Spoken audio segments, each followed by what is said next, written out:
60 километрах восточнее Харахола расположен поселок городского типа Джиргалан. Здесь некогда в советское время добывали уголь. Он считался одним из самых качественных тогда еще в Киргизии. Теперь от поселка городского типа осталось только одно название. Шахту разворовали, а местным жителям негде работать. 30 лет назад это место считалось самым прибыльным на всей территории тогда еще Киргизской ССР.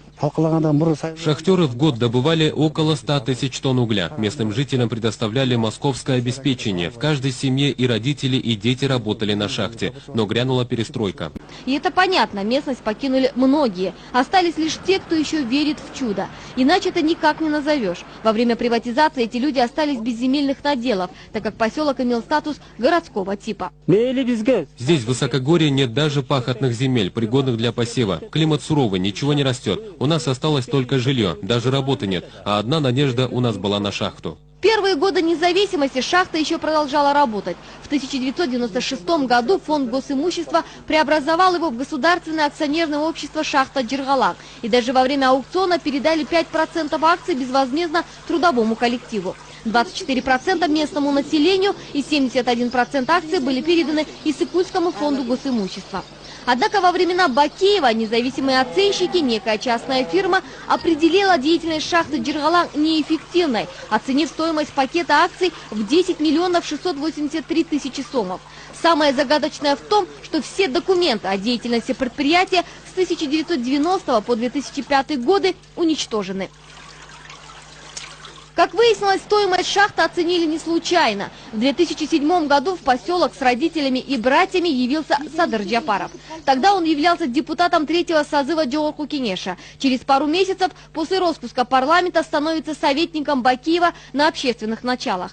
Садыр Джапаров заявил, что он выкупил госпакет акций и теперь является владельцем движимого и недвижимого имущества шахты Джиргалан.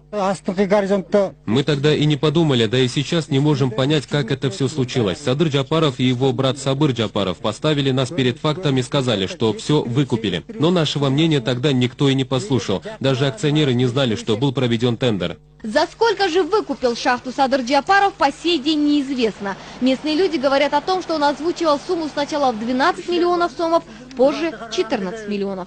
По тогдашнему курсу это составляет примерно 350 тысяч долларов.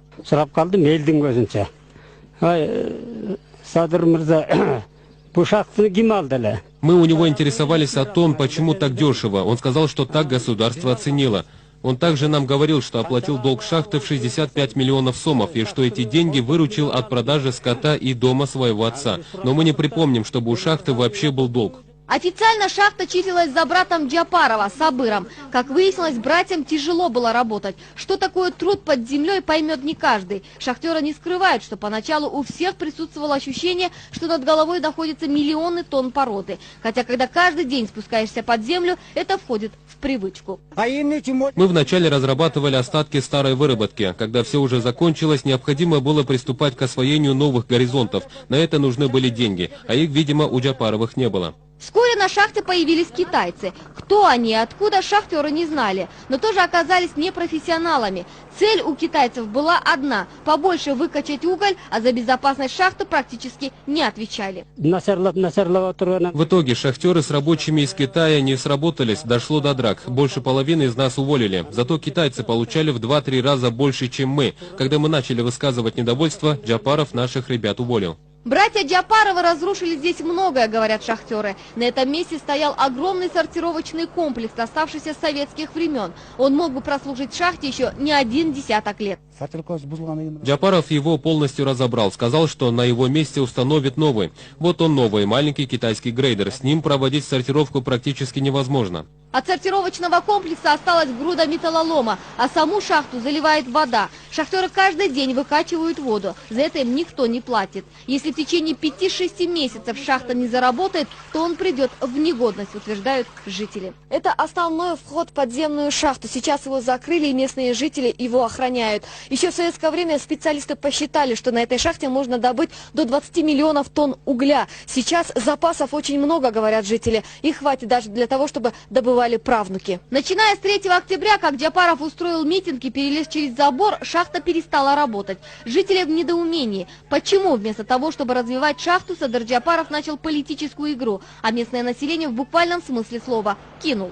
Если Джапаров шахту не выкупил бы, мы до сих пор работали бы, говорят жители. Китайцы никаких технологий не соблюдали и привели предприятие к катастрофе. Недавно я была в Бишкеке на конференции, и мне наши коллеги из южных областей сказали, что якобы Садыр Джапаров задолжал китайцам, которые в шахту вложили $7 миллионов.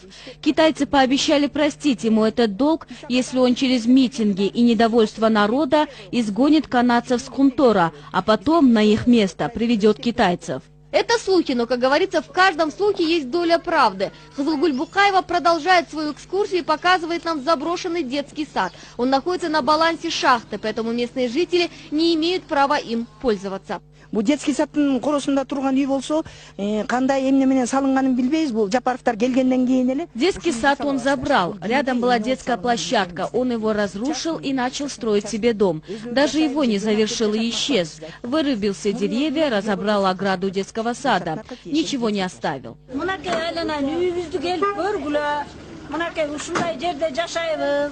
Могу жерде коробуз, мынакей кенедей чөбүм калды, бир 2 күнгө жеткен. Кредитке барсак бербей койду. Шахтыңар иштебейт, кредит берилбейт, сенин пенсияңар жетпейт деп бербей койду. Мынакей эми айдам кетип эмне кыларды билбей атабыз. Джанглапа очень просит нас зайти к ней домой и посмотреть, в каких условиях живет ее семья. Она 13 лет проработала на шахте, получает пенсию в 4000 сомов. На эти деньги живет целая семья, 2 взрослых сыновей, 4 внучки.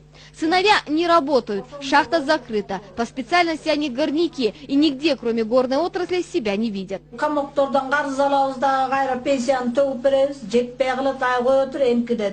Антикоррупционная служба ГКНБ выявила, что фонд госимущества незаконно передал в частную собственность государственный пакет акций угольного предприятия «Шахта Джиргалак». Речь идет о тех акциях, которые фонд не выпустил дополнительно взамен кап вложений государства. В результате, по мнению следствия, государству нанесен ущерб в 22 миллиона сомов. Дело пока до суда не дошло, а в феврале уже этого года комиссия по вопросам лицензирования и недропользования Государственного агентства по геологии и минеральным ресурсам приостановила действие лицензии «Шахта Джиргалак», выданной братьями Джапаровым до 2015 года. Таким образом, грядет новое лицензирование, а возможно и новый тендер. Однако китайцы, по словам джиргаланцев, требуют, чтобы им восстановили их многомиллионный ущерб. Да и Джапаров не спешит расставаться с недвижимым имуществом шахты. Садыр Жапаров келип иштетеби, ким келип иштетет? Предприятие должно работать. Мы в самые плохие времена в переходный период сохранили шахту. Хоть Джапаров и выкупил все объекты и сооружения, но недра в любом случае принадлежат народу. Пусть государство находит других инвесторов и с другой площадки или с другой стороны начнет добычу угля.